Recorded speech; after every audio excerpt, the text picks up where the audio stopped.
Greetings sailors and welcome to a Warships replay, and hopefully a more educational replay than usual as well, because this one is especially illustrative of the importance on domination mode of holding cap circles. And the reason why I've decided to do it this way, talk about it in this in these terms, is because of course we have the Steam launch coming up, and so we might well have an influx of people searching for how to do things, how to play the game. And in this particular case, well, it's going to show you why in a destroyer trying to take the cap points is basically vital to winning the game, or at least it can be.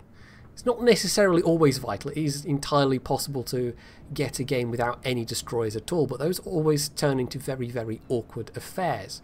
So we've got a couple of natural advantages here, me and Andy. We are the only division in this game. We are in both quite stealthy ships. The enemy team has a Błyskawica and an Ognavoid, neither of which are very stealthy. And we have 3 destroyers in our team and they only have 2.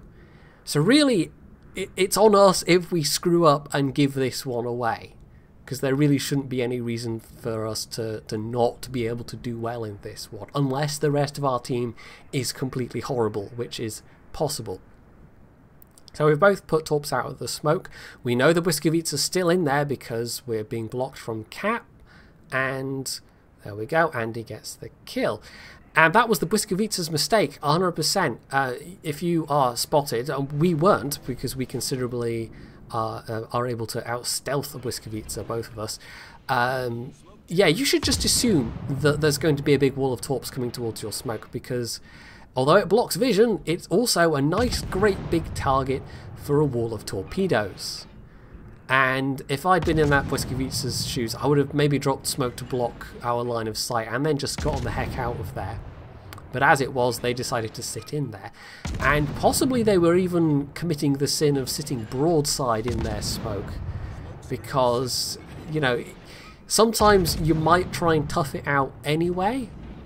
But if you are trying to do that, you want to basically be presenting the smallest profile as to where you think torps might be coming from, which isn't always possible to guess. But in this case, this early in the match, it would have been possible to guess. So anyway, we've capped this uncontested. Our other destroyer has capped A, and we actually know where the remaining enemy destroyer is at this point. And as for the enemy team, there's a couple that are going south towards A, but the rest is going up towards C. So just by taking this cap point this early and not getting spotted up by that Błyskawica, who, to be fair, you know, was at a disadvantage, we've forced the team to split themselves in half, and that gives our team a huge advantage to work with, because they can pick off the smaller group and then work on the larger group, and then theoretically we can maintain a numerical superiority and a cap circle superiority all the while. Because if we can keep that cap circle superiority especially, well, even though, and I'll give you a little spoiler here, we're going to actually be relatively close in terms of numbers of ships all the way through. The teams are going to be more or less as good at killing each other as each other, but because we're going to have the 2 cap points for the majority of this game, it's already given us a big bonus. We've only killed 1 ship, but we're already over 160 points ahead of the enemy. So that's going to continue the whole way through.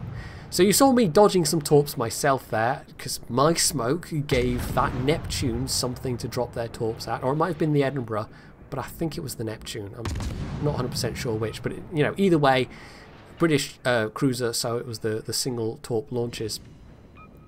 But yeah, because I positioned myself in not just completely broadside. If I'd been broadside, I'd have been dead.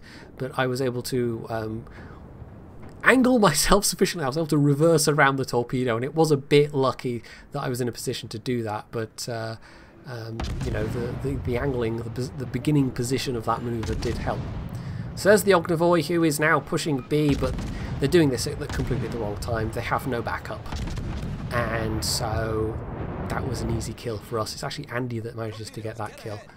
So there's the torps. It doesn't have long range torps especially, but they are reasonably nasty. You don't want to run into those. And I was quite close enough to actually take one potentially.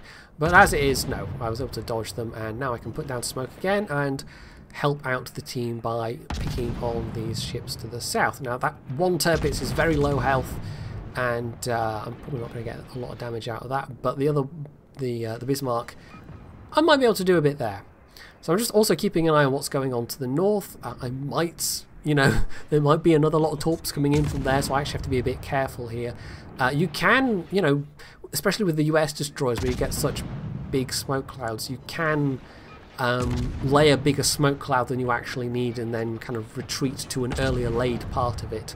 Or else sometimes it's a good idea just to move around with inside the smoke cloud if you're actually planning on sitting and firing from it, because if you're sitting in the same location firing over and over again, people can zero in on where you're firing from even if you're not spotted. So the Tirpitz is long dead, this Bismarck is now in serious trouble, and there's also a lone cruiser down there as well, but this is the point where it's really starting to tip in our favour, and it's because we've got such a solid hold on this middle cap. And it's not the same in every map, which cap points are important. And of course, then you get standard games where there aren't any neutral cap points at the start, where it's just more like a game of World of Tanks, where we've got each side having a starting cap point that you have to defend. Those games can be very, very different in character, even though they might be on the same map. So, you know, everything I'm saying here is definitely relevant to domination mode, but just to standard games, even as a relatively experienced player, I can say that sometimes all bets are off as to what a team will do. You just don't know. So, as predicted, we have cleaned up the smaller group of enemies to the south, and that just leaves this group of enemies to the north. And we've got this one monarch that's trying to push a little bit, but at this stage, well, we are enough ships ahead of them that we're starting to have a serious firepower advantage. So it's not like we are unscathed. This is not a one-sided battle by any means. This isn't one of those games where, you know, your team loses 2 ships and the other team loses all of their ships, which can happen, but doesn't happen quite as often as it does in World of Tanks, say. But we are so far ahead on points. We have over double the victory points just because we've taken and held the centre ground, and we've been able to take that southern cap and basically keep them from having the advantage at any point. And as I said at the start, this was absolutely our game to lose, just with us having more destroyers and a destroyer division. And honestly, I think the game should be a lot more strict in domination mode matches where destroyers are concerned. It should give each team an equal number of destroyers, and maybe it should try and give each team an equal number of stealthy destroyers as well. But then when you add things like divisions into the mix, yeah, the matchmaker can struggle a bit. So it might be that they haven't made the rules that complicated, but you know, that and radar are absolutely the 2 main important things that should be balanced between teams, I feel, in domination mode anyway. We did have a radar ship, by the way. We had a Missouri, but radar really hasn't played a factor in this particular match. So, you know, it can do in domination games if you have one team in a domination game with like 4 radar ships and the other team has 0 radar ships. Yeah, that can basically determine the outcome of the match. It can be over before it started, effectively. But I feel in this case, the enemy team, if the 2 destroyers had worked together a little more effectively, if they'd pushed a bit aggressively, tried to actually spot us, it would have been very risky for them. But with the amount of ships that were passing close enough to be a problem, they could theoretically have taken out myself and Andy, but it would have required their destroyers to work together and to have been a bit bolder than they actually were. So I think realistically we were always in with a very good chance of winning this one, thanks to the matchmaker. But it's not like they didn't have at least a chance themselves. So So Andy's gotten a very good hit into that Neptune, who is smoking at themselves. I've put out a whole bunch of torps on the Iowa, who's now making a final doomed push. And, well, I've only had one torp hit so far. I've done just under 60k damage. So if I can land these torps, and it's looking good, then I can actually potentially up my damage by quite a fair margin. So there we go, and it's enough to kill him. Devastating strike, and yeah, just about doubled my damage there. So that just leaves this very low health Neptune, and at this point I think I said to Andy, let's just go for it. Maybe not realising that Andy was on relatively few hit points, because I'm still reasonably healthy, but Andy's taken a few more hits. So my idea was just to rush the smoke, and I should note this is a 6.11 replay. The current patch, and obviously going forwards from the current patch, I mean, what I did there for the Kutuzov laying smoke, you couldn't really do at these ranges anymore. Firing from smoke that close to the Iowa, he would have been spotted. And if the Neptune had been firing from the smoke and we'd been this close, they'd have been spotted. But they don't really have any way to... like, nobody can spot for them anymore. So that puts them at a big disadvantage. So yeah, this is just basically wanting to end the match a bit quicker and getting a bit greedy to do some more damage. But unfortunately it's going to cost Andy his ship. And maybe I should have suggested to him that he stay a bit further back, but as it is, no. We do actually give this Neptune a last kill, essentially. But never mind, we've won. I've got a pretty respectable amount of damage, 126k, and we absolutely dominated the centre ground, and that let us clean up the smaller group of enemy ships to the south. I mean, if all of the enemy ships had gone north and pushed on us en masse, it might have been a different story, because we would have had some ships in the south, maybe out of range. But as it was, no, they split north and south, which is usually a bad move. And because we could dominate the centre ground so effectively, keep that centre cap point, and then have the southern cap point come in our hands, and at that point we just had to turn around and defend, essentially. And it was more or less a done deal. So that was a good match for both myself and Andy. Over 2k base XP. He actually pipped me on the scoreboard there.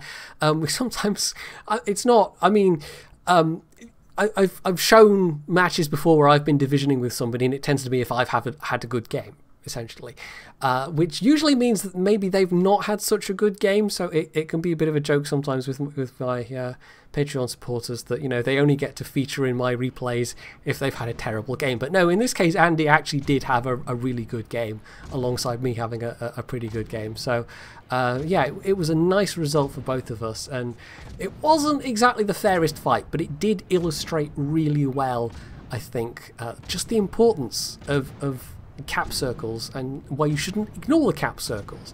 And on this particular map, you know, 3 cap circles dominating the centre and then taking one of the ends is the key to victory.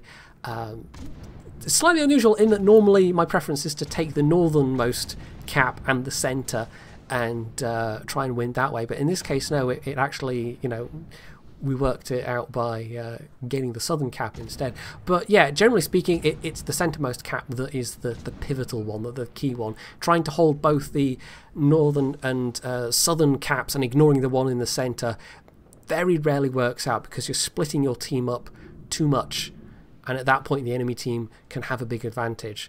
Some maps rather have 4 cap points. They can be a bit more tricky, and of course you've got standard games where the only cap points are the cap points in the spawn areas, and they can play very, very differently indeed, and not always the better. My experience of teams in standard games is they can do some very odd things sometimes. So if you happen to be coming new to this game from Steam and you're wondering why when there's just the 2 spawn cap circles, people can play a bit weird, it's not just you. It can confuse and trip up even experienced players, because teams do unexpected things, whereas in domination mode, well, it's really all laid out for you. You know the areas of the map that you have to try and contest and control in order to win. It is possible to win without having the majority of the cap circles, but it requires you to be killing the enemy team fast enough to make up for any deficit that you have in victory points. But in that one, no, we were very firmly in the driving seat. We were ticking along with the victory points quite nicely. And so even though the actual kills between the teams were relatively even for maybe half the game, we were still way ahead in terms of victory points.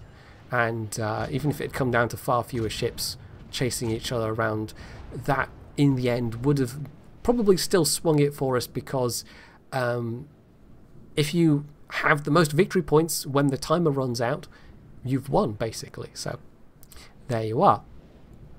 So hopefully this was a somewhat educational even, I've got to say it correctly, right, video. And you know, maybe I'm jumping the gun here in that it's still about 10 days-ish to go until Steam launches. But you know, my idea is that I will try and pick out replays from myself and from others that have some kind of, you know, something that I can say, this is a good example of this, or this is an example of don't do this, you know, something along those lines. And hopefully when it launches and people come looking for videos, these ones will be here and people can learn what to do a bit and pick up some tips and tricks and whatever.